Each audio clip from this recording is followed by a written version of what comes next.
14 अध्याय आणि 22 वचन मी वाचले. असे की तुमच्या पूर्वीच्या आचरणासंबंधाने जो जुना मनुष्य त्याचा तुम्ही त्याग करावा, तो कपटाच्या वासनेने युक्त असून त्याचा नाश होणार आहे. या ठिकाणी पाहतो की आपण अशा प्रकारे पाऊल इफिसच्या मंडळीला प्रियानो एक जागृतीचं वचन देत आहे की पूर्वीचा जो जुना मनुष्य आहे तो कशा प्रकारे आहे. तो प्रियानो एक कपटाने भरलेला आहे, तो एक दुष्टतेने भरलेला आहे. जो जुना मनुष्य आहे तो जुना मनुष्य बापदादापासून आलेला आहे आणि तो जुना मनुष्य आपल्या हृदयातून काढणं गरजेचं आहे. प्रियानो, जोपर्यंत आपण जुना स्वभाव जुना मनुष्य काढत नाही तोपर्यंत आपल्या जीवनामध्ये नवा मनुष्य येत नाही. आणि प्रियानो, हे जुनं जे स्वभाव आहे ते कशा प्रकारे काढला पाहिजे, कशा प्रकारे गेला पाहिजे, तर याला प्रियानो एकच आहे की प्रभू येशू ख्रिस्ताचं वचन आपल्या जीव आत्मा शरीर प्राणांमध्ये प्रभू येशू ख्रिस्ताचं वचन आलं पाहिजे. आपण ते वचन अंगीकरण केलं पाहिजे, आपण ते वचन हृदयामध्ये घेतलं पाहिजे. आणि खरोखर प्रभू येशू ख्रिस्त जो माझ्यामधला जो बाप दादाचा स्वभाव आहे तो कशाने भरलेला आहे, तो एक कपटाने भरलेला आहे, तो एक व्यसनाने भरलेला आहे, तो एक स्वार्थाने भरलेला आहे, तो एक लोभाने भरलेला आहे, तो एक जगाच्या गोष्टीने भरलेला आहे. तर येशू ख्रिस्ता हा स्वभाव माझ्यातून तू काढ. प्रभू येशू ख्रिस्ता, तुझ्या वचनाचं ग्रहण करत आहे मी, तुझ्या वचनातला माझ्या हृदयामध्ये घेत आहे प्रभू, कारण तू माझ्यासाठी जगामध्ये आला प्रभू, रक्त सांडला परमेश्वरा आणि मेल्यातून पुन्हा उठला आणि तू येणार आहे असा आपण अंतकरणाने विश्वास ठेवून मुखाने कबूल केला पाहिजे. जोपर्यंत प्रियानो पहा की आपल्या अंतकरणातला जो जुना स्वभाव जात नाही, आपल्या बापदादाचा जो स्वभाव जात नाही, जोपर्यंत आपले विचार नवीन होत नाही तोपर्यंत आपल्याला एक तारणाचा मार्ग मिळत नाही. या प्रिया म्हणून पाहतो आपण की रोमकराच्या पत्रामध्ये म्हटलेलं आहे की तुम्ही तुमचा जुना जो चालचलन आहे ते तुम्ही सोडलं पाहिजे, तुमचा जो स्वभाव आहे ते तुम्ही सोडलं पाहिजे. आणि कशा प्रकारे प्रियानो आपण नवीन झालं पाहिजे.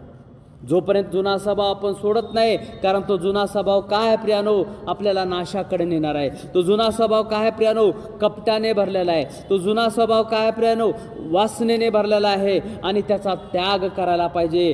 कारण का प्रियानो, जोपर्यंत आपण जुना स्वभाव काढत नाही तोपर्यंत प्रियानो नवा स्वभाव येत नाही. प्रियानो, हे लक्षात ठेवा. आणि पुढच्या वचनामध्ये काय म्हटलेलं आहे प्रियानो, तर तुम्ही आपल्या मनोवृत्तीत नवे व्हा. Praise the Lord. नवं आपल्या जीवनामध्ये झालं पाहिजे प्रियानो, नवा स्वभाव आपल्या जीवनामध्ये आला पाहिजे प्रियानो.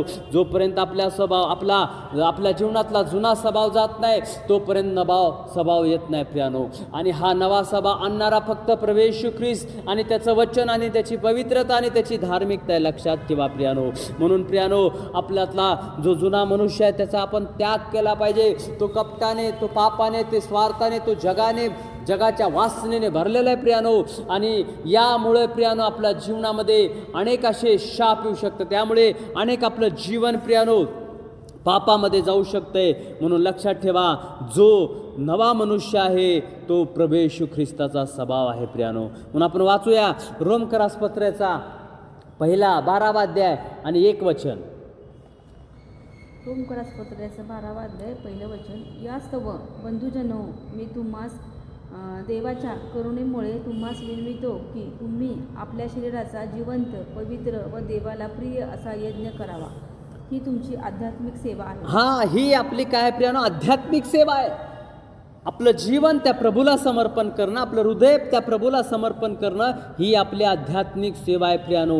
जोपर्यंत आपल्या मनाचा पालट होत नाही, जोपर्यंत आपल्या जीवनाचा पालट होत नाही तोपर्यंत प्रियानो आपण नवे होऊ शकत नाही. म्हणून येशू ख्रिस्त या जगामध्ये आला तुमच्या आणि माझ्यासाठी, सर्व पापासाठी, सर्व जगातल्या लोकांसाठी प्रियानो रक्त सांडला, यासाठी की आपण आता पापापासून सुटलं पाहिजे, आपला जुना स्वभाव सुटला पाहिजे. आणि जो प्रभू येशू ख्रिस्त आहे त्याच्या स्वभावामध्ये आपण प्रतिदिवशी वाढत गेलं पाहिजे. त्याच्या रक्ताच्या द्वारे आपल्याला पापक्षम आहे, त्याच्या रक्ताच्या द्वारे आता आपल्याला पापापासून सुटकार आहे प्रियानो. म्हणून लक्षात ठेवा, प्रभूची इच्छा एकच आहे की आपलं उद्धार आणि तारण व्हायला पाहिजे. म्हणून जोपर्यंत आपला जुना स्वभाव जो जात नाही, जो कपटाने भरलेला आहे, जो व्यसनाने भरलेला आहे, तो आपला स्वभाव आपल्या जीवनातून गेला पाहिजे. आणि हा स्वभाव प्रियानो, पूर्वीच्या आचरणा संबंधाने जो जुना मनुष्य आहे त्याचा आपण त्याग केला पाहिजे. देव करू या वचनाच्याद्वारे तुम्हाला आणि मला आशीर्वाद मिळो. आमेन.